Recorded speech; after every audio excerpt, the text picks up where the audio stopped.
السلام علیکم editor and listeners, Urdu novels library میں آپ کا ڈھیر سارا ویلکم۔ رمز جنون کی ایپیسوڈ نمبر 101 کا پارٹ 2 لے کر حاضر ہوئی ہوں۔ اگر آپ نے ابھی تک میری چینل کو سبسکرائب نہیں کیا تو جلدی سے بھی سبسکرائب کر دیں، لائک اینڈ شیئر کریں اور اپنی رائے کامنٹ باکس میں لازمی دیں۔ تو چلیں سٹارٹ کرتے ہیں۔ وہ اس وقت سجدے میں تھا، دھوپ کی کرنوں میں نہایا ہوا وہ شخص کسی اور ہی دنیا سے آیا ہوا لگتا تھا۔ ڈرائیو کرتے ہوئے سیاہ لباس والے شخص کے ہاتھ اسٹیئرنگ پر کپ کپ آئے تھے۔ وہ گاڑی روکے ونڈ اسکرین سے باہر دیکھ رہا تھا۔ پتھریلی زمین پر وہ شخص خشوع و خضوع کی حالت میں لگتا تھا۔ دھوپ کی کرنوں سے روشن چہرے والا شخص سجدے سے سر اٹھا چکا تھا۔ زاویار خانزادہ لب بھینچے سے دیکھے جا رہا تھا۔ وہ شخص ہاتھ اٹھا کر دعا مانگ رہا تھا۔ اس شخص کا چہرہ آنسوں سے تر تھا۔ زاویار خانزادہ کا چہرہ تاریک ہونے لگا، لبوں پر دعائیں رقصاں ہوئی۔ جانے کیوں وہ خدا سے صرف اس شخص کی دعائیں رد ہونے کی دعائیں مانگنے لگا۔ گہری تکان زدہ سانس لیتے وہ سیٹ کی پشت سے سر ٹکا گیا۔ وہ اس انسان کو زیادہ دیر نہیں دیکھ سکتا تھا۔ وہ اس انسان کو دیکھ کر حسد و رکابت کا شکار ہونے لگتا تھا۔ وہ گاڑی سٹارٹ کرتے اپنی گاڑی زن سے بھگا کر لے گیا تھا۔ زاویار کی گاڑی کے جانے کے بعد التمش کی گاڑی زن سے آ کر رکی تھی۔ اب وہ سیٹ سے ٹیک لگائے بھیگی نگاہوں سے وہ منظر دیکھنے لگا جو زاویار خانزادہ کی آنکھوں میں چھپا تھا، مگر التمش کی آنکھوں کو تقویت دے رہا تھا۔ وہ گاڑی سے اتر آیا تھا۔ شاہویر ملک کی سیدھ میں وہ گھٹنوں کے بل بیٹھ گیا تھا۔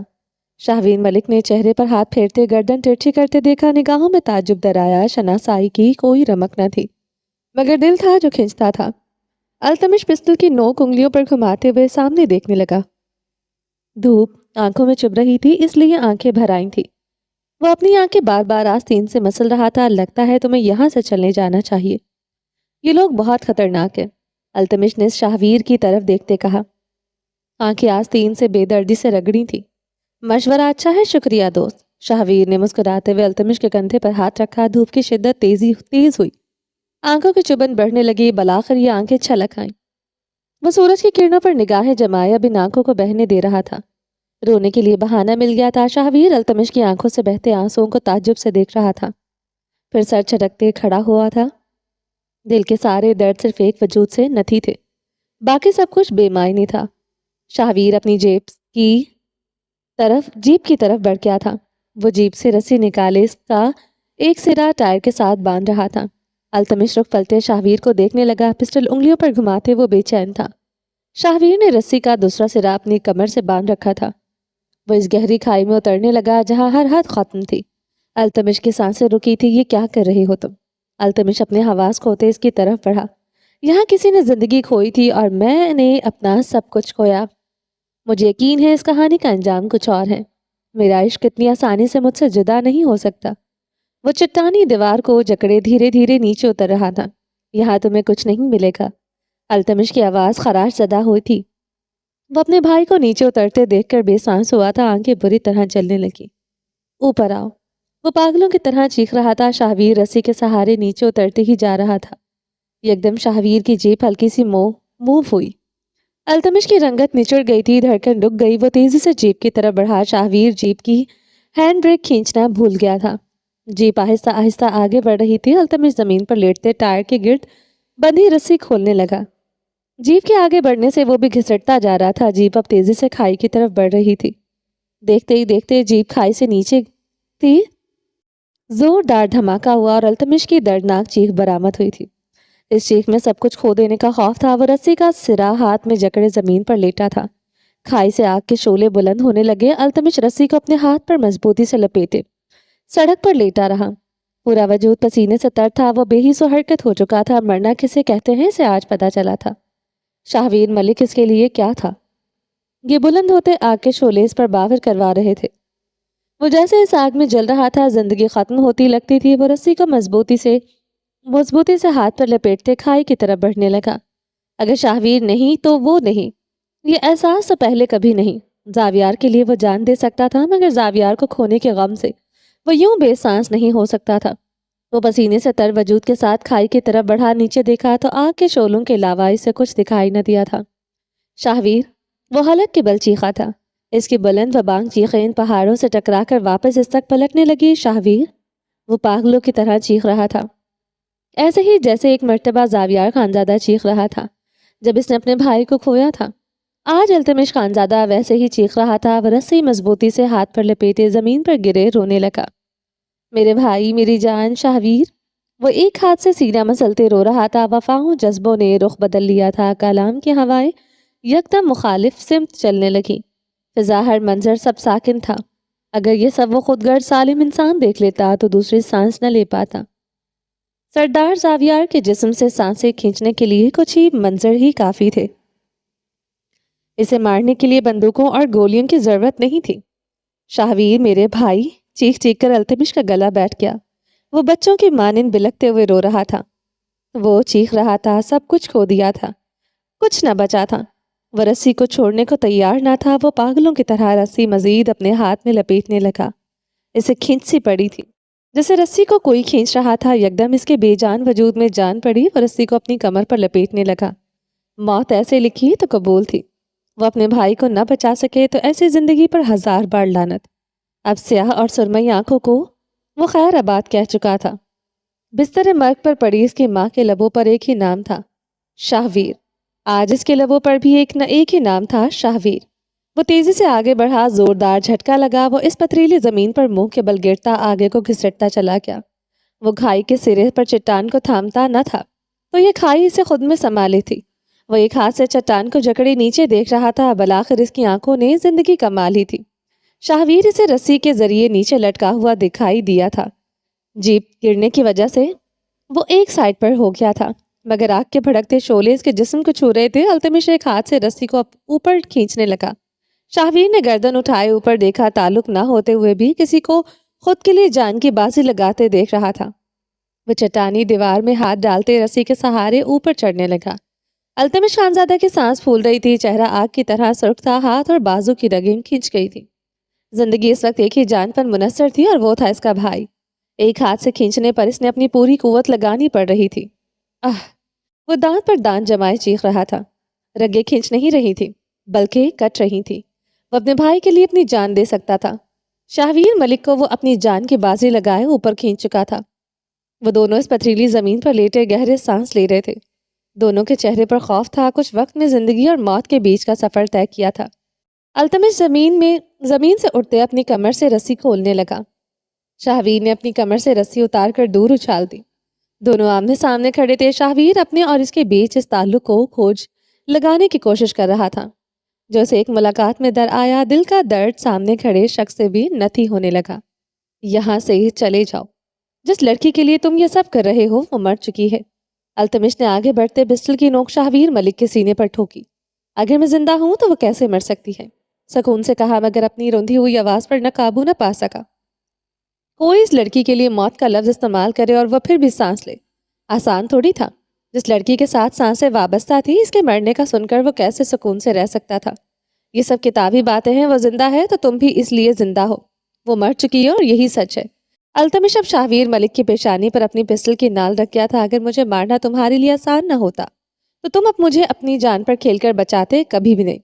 وہ ابھی تک پرسکون کھڑا تھا۔ میری ساری وفائیں، میری زندگی صرف میرے خان کے نام۔ اگر تم نے میرے خان کی زندگی سے اس لڑکی کو دور کرنے کی کوشش کی تو شاہویر ملک میں تمہیں مار دوں گا۔ وہ غرایا تھا۔ وفا نبھانے والے یوں سرعام وفاؤں کا پرچار نہیں کرتے۔ وفائیں چپکے سے نبھائی جاتی ہیں۔ اگر اپنے خان کے وفادار ہو تو تمہیں چیخ چیخ کر کہنے کی ضرورت نہیں۔ التمش کا چہرہ سرخ پڑنے لگا۔ پستول کی نال شاہویر ملک کی پیشانی پر مضبوط ہونے لگی۔ شاہویر پستول کی نال اپنی پیشانی سے ہٹائے کھائی کی طرف بڑھا، پاؤں نیچے لٹکائے وہ بیٹھ گیا تھا۔ شاہویر! التمش کی پکار میں ڈر، خوف، اضطراب تھا جو میجر شاہویر محسوس کر چکا تھا۔ اب تو عائش ملک کے ساتھ ساتھ اس تعلق کی بھی کھوج لگانی تھی۔ اس شخص کا تعلق بھی دل سے تھا۔ دل نے درد سے کراہتے بتا دیا تھا۔ شاہویر نم سا ہنسا تھا۔ عائش کے بعد وہ کسی اور سے بھی جڑنے لگا تھا اور پہاڑ فضائیں آرزدہ ہوئی تھی۔ دل سے جڑنے والے یہ رشتے کسی اور کی ملکیت تھے۔ چلے جاؤ یہاں سے۔ شاہویر خان اچھا آدمی نہیں ہے۔ زاویار خانزادہ وہ نام، وہ انسان ہے جو خود کے لیے بھی عذاب ہے، اپنے لیے موت ہے۔ وہ انسان، وہ دوسروں پر کبھی رحم نہیں کھا سکتا۔ شاہویر سر جھٹکتے ہنسا تھا۔ وفا کا دم بھی بھرتے ہو اور اپنے خان سے اوپر بے وفائی بھی کرتے ہو۔ التمش کا چہرہ تاریک ہوا، لب بھینچے. تم فیصلہ کرو، تم کس کے ساتھ ہو؟ شاہویر نے گردن ترچھی کرتے التمش کی طرف دیکھا. تم میرے کچھ نہیں خان، میرا سب کچھ ہے.